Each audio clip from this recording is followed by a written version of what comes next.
صباح الفل عليكم، فنجان كرة جديد من مباريات الدوري المصري وتحليل مباراة النادي الأهلي ونادي سيراميكا كليوباترا في واحدة من الماتشات القوية، الماتشات اللي بيبقى ليها دايما طابع كورة كبير جدا جدا في الكرة المصرية. خلينا نقول ان زي ما اتكلمنا في ماتش الاهلي وانبي قبل كده، ان اي ماتش من الماتشات بيبقى ليه كواليس، الكواليس دي بتأثر على الشكل في الماتش بشكل معنوي او بشكل فني، يخلي الماتش ليه شكل معين او ليه طريقة أداء معينة. ده بيأثر وفي أحداث بتأثر على ده. لو جينا نتكلم سريعا على كواليس ما قبل المباراة، لما تيجي تتكلم على النادي الأهلي وفكرة النتائج السيئة الفترة اللي فاتت، وجود الأهلي في المركز ال15 بعد مباراة الأهلي وإنبي، التعادلات، الشكل الفني السيء، غضب الجمهور بسبب مش بس النتائج، غضب الجمهور بالشكل الأكبر بسبب الأداء، إن مفيش روح، ان اللعيبه ما بتقدمش اي حاجه قويه تخلي الموضوع بالنسبه لهم حتى لو في سوء توفيق فتخلي العجله تدور بعد كده والدنيا تبقى احسن، والناس تبقى مرضيه عن الاداء. بس لما العجله تدور هتبقى في جوان وفي اداء وفي نتائج مع الاداء. طبعا فكرة وجود كابتن سيد عبد الحفيظ ودخوله النادي الأهلي أول امبارح، طب هو جاي في مجلس الإدارة، طب هو هيعود بقى الأمجاد وهيبقى مدير رياضي أو مدير كورة ويرجع الدنيا تاني. طب مشكلة تريزيجيه مع الجمهور ولما عمل هوست للجمهور، أو هو كان زي ما بيقول بعد كده إن هو ما كانش قصده الجمهور، لكن هي وصلت إن هي للجمهور وإن هو بيسكت الناس. فطبعا ده عمل له مشكلة وعمل ضغط وأثر. دي كلها كواليس انك بتقابل فريق كبير زي فريق سيراميكا بسكواد محترم ولاعيبه كبيره، وكمان معاهم مدير فني كابتن علي ماهر مدرب كبير.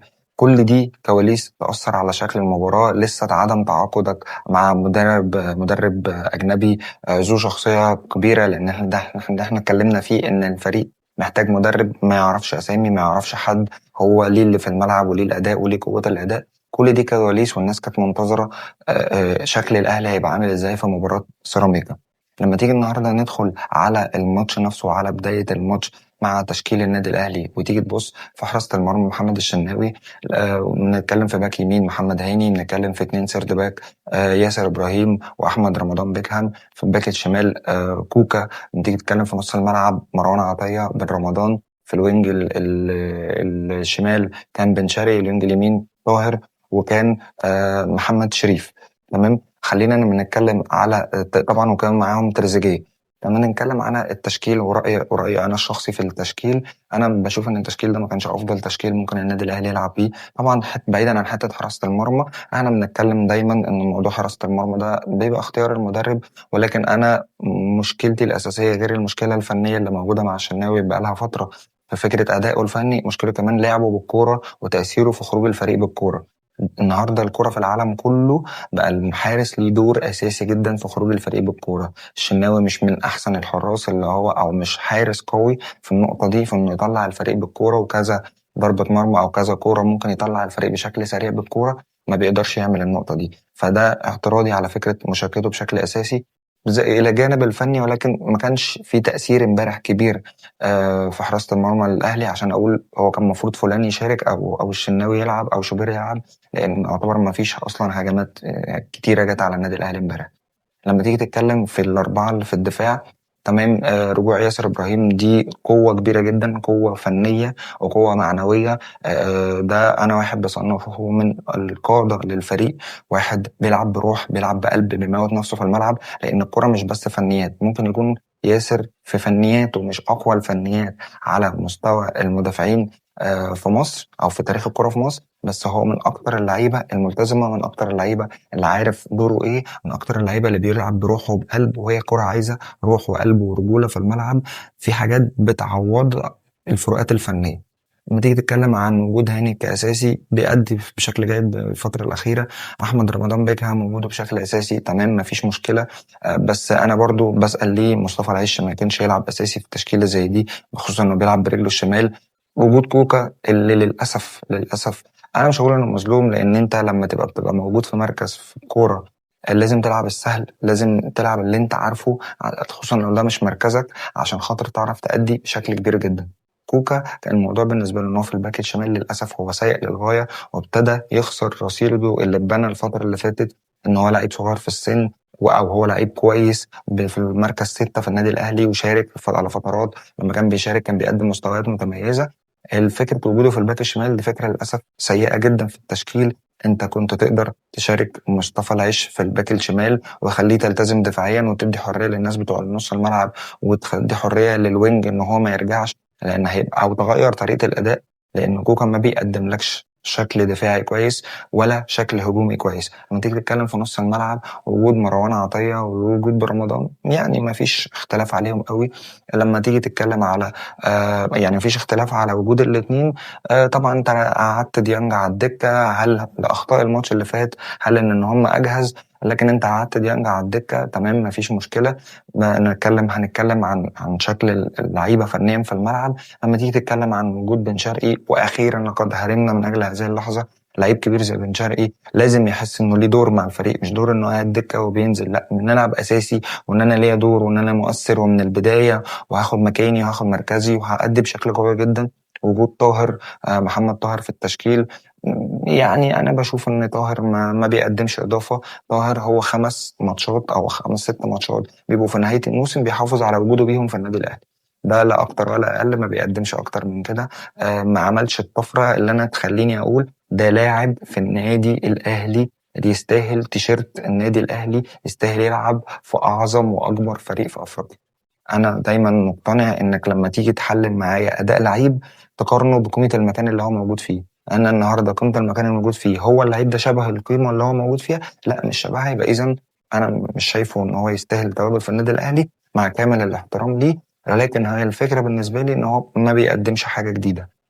تريزيجيه وجوده في التشكيل تمام مفيش مشكلة. طبعا لما حصل قبل المباراة وجمهور الأهلي والهجوم الكبير جدا جدا جدا على اللعيبة، وإن هم إظهار رسائل واضحة إن إحنا عايزين رجالة، وإحنا إن تيشيرت النادي الأهلي ده مش يعني لازم تثبتوا سكوا، إن الرجالة هم بس اللي بيلبسوا تيشيرت النادي الأهلي. الهجوم على تريزيجيه وان انت يعني اللي انت عملته الماتش اللي فات وبص بعد ما جبت جون، لازم تبقى فاهم وتستوعب ان محدش اكبر من الجمهور. ولكن تريزيجيه قدم اعتذار بشكل معنوي اولا، وده انا كنت خايف منه ان الاعتذار يبقى معنوي بس، ولكن هو قدم اعتذار للجمهور في التسخين، ان هو بيعتذر للجمهور وبيقول ان هم مش مقصودين. سواء كان الجمهور مقصود او مش مقصود، انا دايما بقول ان الاعتذار من شيم الكبار، وان انت اعتذرت ده انت عرفت وفهمت غلطك، فدي حاجه كويسه جدا. كان في جزء تاني، الجزء الفني، وده انت قمت بيه اثناء المباراه. وجود محمد شريف في التشكيل الاساسي تمام، هو المهاجم الوحيد اللي عندك، او هو المهاجم، هو معاه جلديشار، طب ليه مش جلديشار بيلعبش اساسي وشريف يقعد دكه وتبتدي؟ ولكن طبعا هنرجع تاني لفكره اصل انت وشيت وسام والمهاجمين اللي موجودين الكواليتي مش عالي، او ان هم مش نفس شكل وسام، فانت مضطر، فهو المهاجم الوحيد اللي موجود معاك. ده بشكل عام في التشكيل المباراه. ابتدى الاهلي بشكل كويس في المباراه ماسك الكوره، بس الاهلي برضه لسه ما قدمش المردود الفني لفكره ان انا بعيد وجاي من بعيد وعايز ارجع الفرقه وعايز اظبط الدنيا من تاني. الاداء ما كانش افضل حاجه، بتتنقل الكوره فرص قليله جدا، يكاد تكون فرصتين. طبعا ضياع الفرص دي قصه تانية برضه موجوده في النادي، ولكن هنتكلم ان انت بقى دلوقتي بقى عندك مشكله في ان انت تعمل فرص كتير اصلا. فالنهارده لما تيجي تبص لحاجتين لفرصتين، مثلا فرصه شريف اللي جت في ايد محمد بسام وجت في العارضه، وكره طاهر اللي لسه بيستلم ولسه بيفكر هيعمل ايه عشان يجيب جون، الموضوع ما كانش احسن حاجه خالص. فاستحواذ سلبي، انا بشوف ان هو استحواذ سلبي لحد آه الهدف اللي جابه تريزيجيه، وده جزء من الاعتذار الفني اللي قدمه تريزيجيه. ولسه في اعتذار للجمهور وللاداء الفتره اللي فاتت من كل اللعيبه، مش من تريزيجيه لوحده، بالشكل الفتره اللي جايه للعيبه وللاداء ان شاء الله.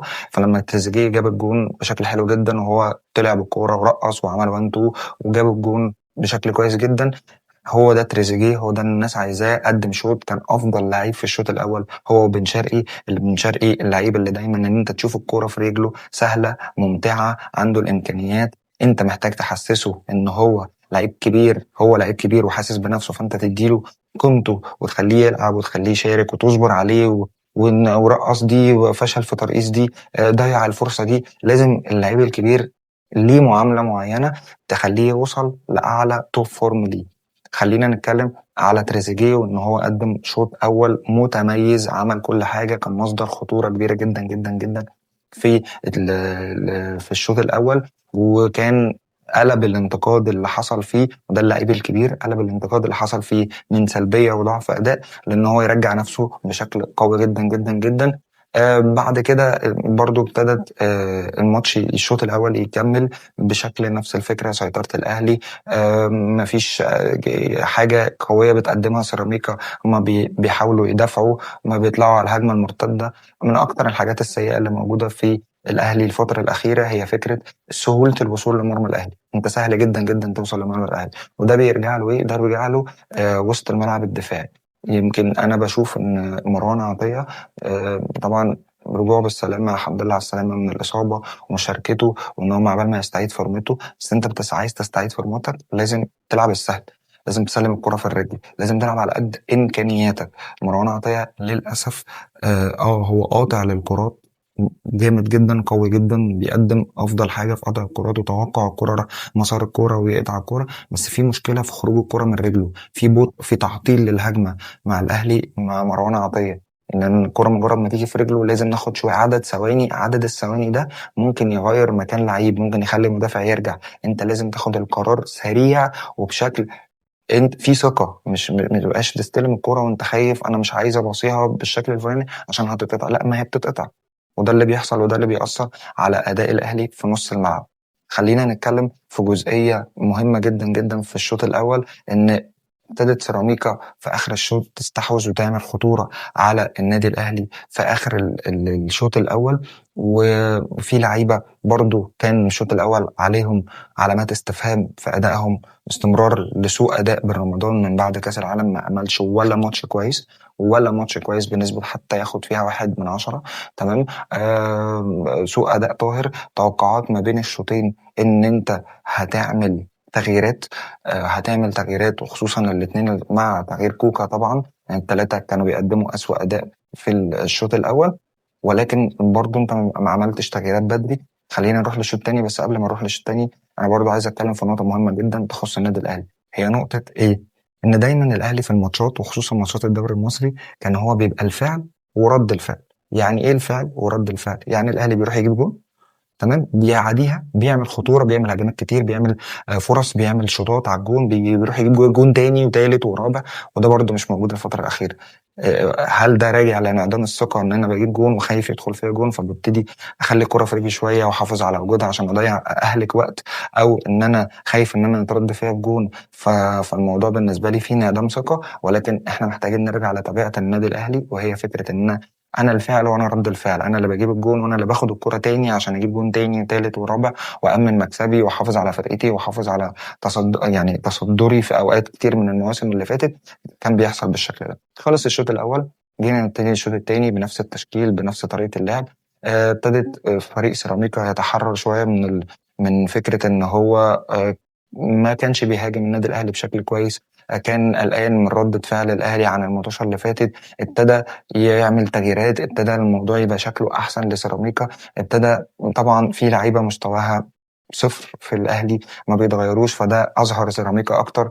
التغييرات اتاخرت كتير جدا جدا جدا جدا لحد الدقيقه 71. في لعيبه كانت تستاهل تتغير من بدري زي كوكا، زي طه، زي بن رمضان. ابتدت التغييرات، طبعا ابتدينا نعمل تغييرات. التغييرات اللي اتعملت انا مش فاهمها شويه. يعني تريزيجيه ماتشات كتيره فاتت كنا بنقول تريزيجيه اتغير، زي ما كانش بيتغير. النهارده بنقول تريزيجيه ما يتغيرش، تريزيجيه اتغير تقريبا. تريزيجيه كان اول تغيير فعلا، يعني كان خروج تريزيجيه ونزول ديانج. طبعا خروج تريزيجيه ونزول ديانج ما قدمش مستوى كويس، وقولا واحدا يا جماعه انا محتاج احل مشكلتي مع ديانج.